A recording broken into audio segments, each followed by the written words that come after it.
Good morning students. आज का हमारा टॉपिक है मोटिवेशन थियरीज, जिसमें हम कर रहे थे मोटिवेशन की मॉडर्न थियरीज, जिसमें हम मास्लोज नीड हायरार्की थियरी कर चुके हैं। आज करेंगे Herzberg motivation hygiene theory. This theory has been advocated by professor Herzberg. यानी कि मोटिवेशन की जो हाइजीन थियरी है वो किसने एडवोकेट की? प्रोफेसर हर्ज़बर्ग ने। प्रोफेसर हर्ज़बर्ग ने कुछ एम्प्लॉयज़ का इंटरव्यू लिया और इंटरव्यू के बाद वो इस रिज़ल्ट पर पहुँचे कि जो मोटिवेशन फैक्टर्स हैं उनको उन्होंने 2 पार्ट्स में डिवाइड किया। उनके अकॉर्डिंग जो मोटिवेशन फैक्टर्स हैं वो 2 टाइप के हैं। इस बेसिस पे हर्ज़बर्ग की इस हाइजीन मोटिवेशन थियरी को 2 फैक्टर्स थियरी भी बोलते हैं। क्यों? क्योंकि ये बेस किसके ऊपर है? 2 फैक्टर्स के ऊपर बेस है, जिसमें से फर्स्ट फैक्टर है हाइजीन फैक्टर्स या मेंटेनेंस फैक्टर्स, या फिर जिसे हम बोलते हैं डिससैटिस्फायर फैक्टर्स। ये वो फैक्टर्स हैं जिनकी प्रेजेंस एम्प्लॉयज़ को वर्क के लिए मोटिवेट तो नहीं करती, बट जिनकी एब्सेंस एम्प्लॉयज़ को डिस्करेज ज़रूर करती है। तो इट मीन्स हम ये कह सकते हैं जो हाइजीन फैक्टर्स हैं ये किससे रिलेटेड होते हैं? जॉब कंडीशन से रिलेटेड होते हैं। मीन्स उस इन्वायरमेंट से रिलेटेड होते हैं जहाँ वर्कर या एम्प्लॉयज़ को वर्क करना होता है। या फिर हम इनको ऐसे भी समझ सकते हैं, हाइजीन फैक्टर्स मीन वो फैक्टर्स जो जॉब डिससेटिस्फेक्शन को एलिमिनेट करते हैं। यानी कि वो फैक्टर्स कौन कौन से हैं? वो फैक्टर देखिए, इनमें से कुछ फैक्टर की हम बात कर रहे हैं, जैसे सैलरी है, वर्किंग कंडीशन है, वर्कर की पर्सनल लाइफ है, सिक्योरिटीज़ और एम्प्लॉयमेंट है, उनका स्टेटस है, इन्वायरमेंट है, कंपनीज पॉलिसी एंड एडमिनिस्ट्रेशन है, टेक्निकल इंस्पेक्शन है। हाँ जी, सेकंड फैक्टर है मोटिवेटर्स या सेटिस्फायर्स फैक्टर्स।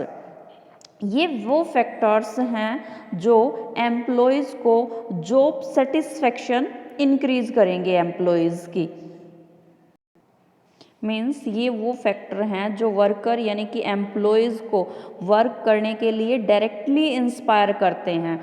ये वो फैक्टर्स हैं जो एक एम्प्लॉयज़ के वर्क से डायरेक्टली रिलेटेड होते हैं। तो सो इनको जॉब फैक्टर्स बोल सकते हैं, ठीक है। यानी कि जो मोटिवेटर्स फैक्टर हैं उनको जॉब फैक्टर भी बोलते हैं। ये वो फैक्टर्स हैं जिनसे एक वर्कर अपनी जॉब से सेटिस्फाई होता है। अब इनमें कौन कौन से फैक्टर्स इंक्लूड करेंगे उनकी हम बात कर रहे हैं। फर्स्ट है achievement, advancement, job itself, responsibility. ऐसे बहुत सारे फैक्टर्स हैं जो हम रीड करेंगे। सो अकॉर्डिंग टू हर्ज़बर्ग, यानी कि हर्ज़बर्ग के अकॉर्डिंग जो एम्प्लॉयज़ हैं वो हाइजीन फैक्टर की एब्सेंस से, अगर हाइजीन फैक्टर एब्सेंस हैं तो वो अपने वर्क के लिए डिस्करेज होते हैं, बट इनकी प्रेजेंस से वो मोटिवेट नहीं होते। हाँ, सेटिस्फाई रहते हैं बट मोटिवेट नहीं होते। मोटिवेशन का काम कौन से फैक्टर करते हैं? मोटिवेटर्स फैक्टर मोटिवेशन का काम करते हैं। हाँ जी, इस थियरीज की क्रिटिसिज्म कौन कौन? फर्स्ट है हर्ज़बर्ग ने जो हाइजीन फैक्टर्स बताए हैं मोटिवेशन के, वो एवरी इन्वायरमेंट में अप्रोप्रिएट नहीं होते। यानी कि कुछ कंडीशंस ऐसी भी होती हैं जिनमें ये फैक्टर प्रोवाइड अगर नहीं करते हैं, मीन्स अगर हाइजीन फैक्टर की अब्सेंस है तो इससे जो एम्प्लॉयज़ हैं वो डिससेटिस्फाई तो होते ही हैं, बट इनकी जो प्रेजेंस है वो उनको मोटिवेट भी करती है। बट हर्ज़बर्ग क्या बोलता है कि इनकी जो प्रेजेंस है वो मोटिवेट नहीं करती, सेटिस्फाई रहते हैं बट मोटिवेट नहीं करती। लेकिन रियल में ऐसा नहीं होता, कई बार ये मोटिवेशन का काम भी करते हैं।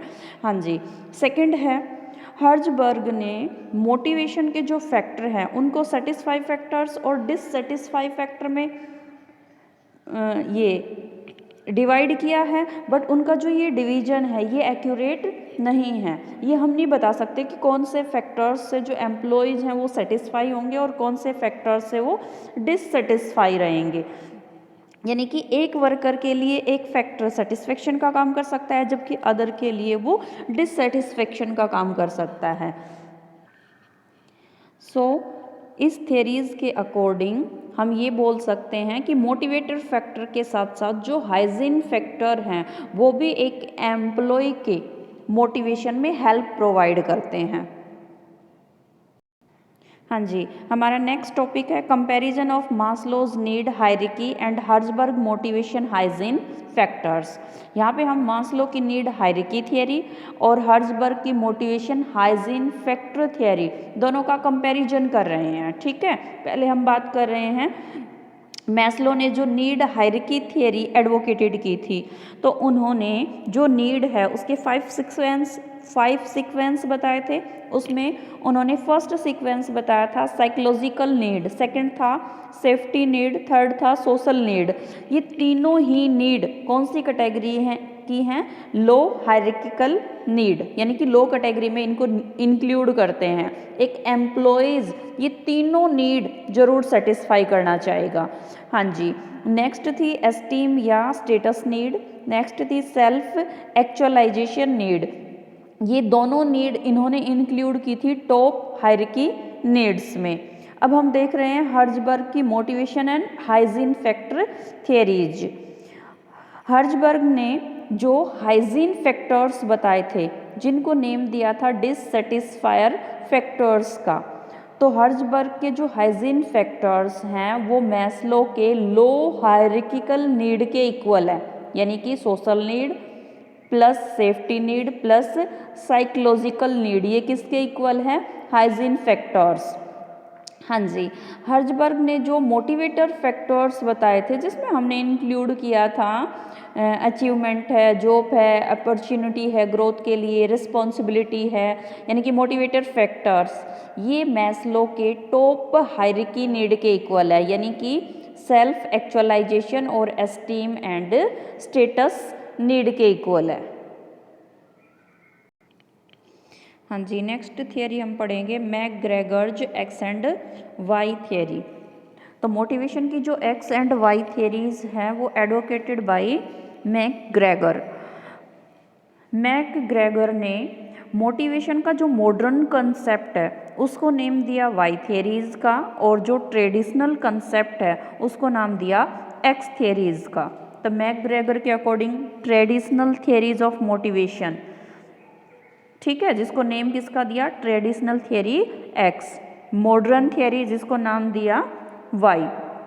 तो ट्रेडिशनल थियरी किसके ऊपर बेस है कि जो एम्प्लॉयज़ हैं, यानी कि जो पर्सन हैं वो श्रीकर बाय नेचर मीन्स मतलब वो नेचर से ही श्रीकर होते हैं, काम से मन चुराते हैं, वो वर्क नहीं करना चाहते। बट मॉडर्न कंसेप्ट के अकॉर्डिंग जो पर्सन हैं वो वांट टू डू वर्क, वो वर्क करना चाहते हैं, बट वो कंडीशन क्या रखेंगे कि जहाँ पे वो वर्क कर रहे हैं यानी कि उनकी जो वर्क कंडीशन है वो फेवरेबल हो।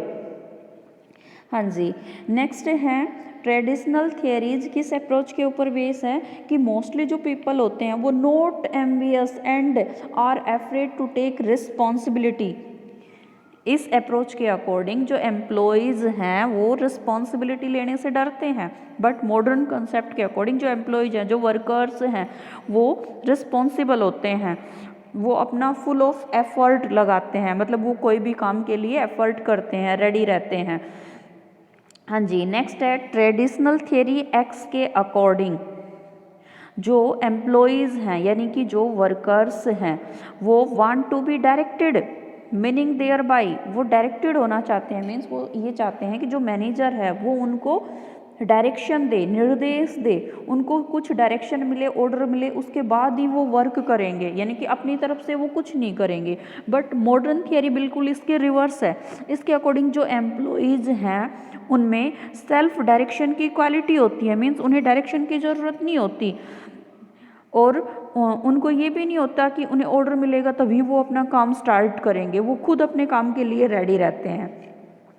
हाँ जी, ट्रेडिशनल थियरी एक्स के अकॉर्डिंग इसमें जो एम्प्लॉई हैं अगर उनकी फिजिकल और सिक्योरिटीज़ नीड फुलफिल हो जाती हैं तभी वो मोटिवेट हो जाते हैं। मीन्स मोटिवेशन के लिए बस इन दो फैक्टर्स की रिक्वायरमेंट होती है, इन दो नीड को सेटिस्फाई करना होता है। बट जो मॉडर्न थियरी है इसके अकॉर्डिंग जो एम्प्लॉई हैं उनको मैस्लो की जो लो हायरार्की नीड थी यानी कि फिजिकल और जो सिक्योरिटी नीड थी वो शॉर्ट टाइम के लिए मोटिवेट करती है। लॉन्ग टाइम के लिए मोटिवेट करने के लिए जो हाई लेवल की यानी कि टॉप हायरार्की नीड थी मैस्लो की, अगर वो सेटिस्फाई होती हैं तभी वो मोटिवेट होंगे। ट्रेडिशनल थियरी एक्स के अकॉर्डिंग जो एम्प्लॉयज़ हैं उन पे स्ट्रिक्ट कंट्रोल की रिक्वायरमेंट होती है।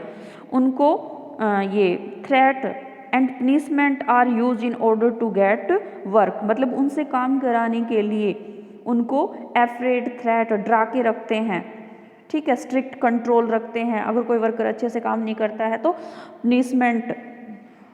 पनिशमेंट का भी सिस्टम होता है। बट मॉडर्न थियरीज इसके रिवर्स है। मॉडर्न थियरीज के अकॉर्डिंग वर्कर को गुड इन्वायरमेंट प्रोवाइड करा दो, वो अपने आप अपनी गुड परफॉर्मेंस या अपना 100% देंगे। हाँ जी, नेक्स्ट हम स्टडी करेंगे relationship among theories of Maslow, Herzberg and McGregor. Means तीनों की थियरीज का कंपैरिजन करेंगे। तो फर्स्ट में हम ले रहे हैं मास्लो, सेकंड में हर्ज़बर्ग और थर्ड में मैकग्रेगर। हाँ जी, मास्लो ने मोटिवेशन की जो नीड का सीक्वेंस प्रोवाइड किया था उसको 2 कैटेगरी में डिवाइड किया था, ठीक है। फर्स्ट को नेम दिया था टॉप हायरार्की नीड्स, जिसमें टॉप की जो 2 नीड्स थी वो इंक्लूड करी थी, जिसमें फर्स्ट थी सेल्फ एक्चुअलाइजेशन और सेकंड थी एस्टीम नीड एंड स्टेटस। हाँ जी, सेकंड पार्ट था लो हायरार्की नीड। लो हायरार्की नीड में 3 नीड्स इंक्लूड करी थी लो लेवल की, जिसमें फर्स्ट थी साइकोलॉजिकल, सेकंड थी सिक्योरिटी और थर्ड थी सोशल। हाँ जी, फिर हम बात कर रहे हैं हर्ज़बर्ग ने जो मोटिवेशन के फैक्टर्स थे उनको 2 पार्ट्स में डिवाइड किया था। फर्स्ट को नेम दिया था उन्होंने ये डिससेटिस्फायर, जो पार्ट बी में एक्सप्लेन किए हुए हैं, डिससेटिस्फायर या हाइजीन फैक्टर्स, और सेकंड को नेम दिया था उन्होंने मोटिवेटर्स या सेटिस्फायर फैक्टर्स। फिर हम बात कर रहे हैं मैकग्रेगर। तो मैकग्रेगर ने मोटिवेशन थियरीज को 2 पार्ट्स में डिवाइड किया था, यानी कि उन्होंने मोटिवेशन की ट्रेडिशनल थियरीज और मॉडर्न थियरीज दोनों का कंपैरिजन किया था। उन्होंने ट्रेडिशनल को नेम दिया था एक्स थियरीज का और थियरीज को नाम दिया था उन्होंने वाई थियरीज का। अच्छा, अब इन दोनों का कंपैरिजन देखिए। मैस्लो की जो टॉप हायरार्की नीड है वो हर्ज़बर्ग के सेकंड फैक्टर मोटिवेटर्स यानी कि सेटिस्फायर के इक्वल है, और मैकग्रेगर की वाई थियरीज यानी कि जो उन्होंने मॉडर्न थियरीज बताई है उसके इक्वल है, ठीक है। हाँ जी, नेक्स्ट है मैस्लो का जो लो हायरार्की नीड था जिसमें 3 नीड इंक्लूड कर रहे थे, ये हर्ज़बर्ग के फर्स्ट फैक्टर हाइजीन फैक्टर्स यानी कि डिससेटिस्फायर फैक्टर के इक्वल है, और मैकग्रेगर के एक्स थियरीज यानी कि जो ट्रेडिशनल थियरीज थी मोटिवेशन की उसके इक्वल है। थैंक यू, आज के लिए इतना ही। नेक्स्ट टॉपिक करेंगे हम नेक्स्ट वीडियो में।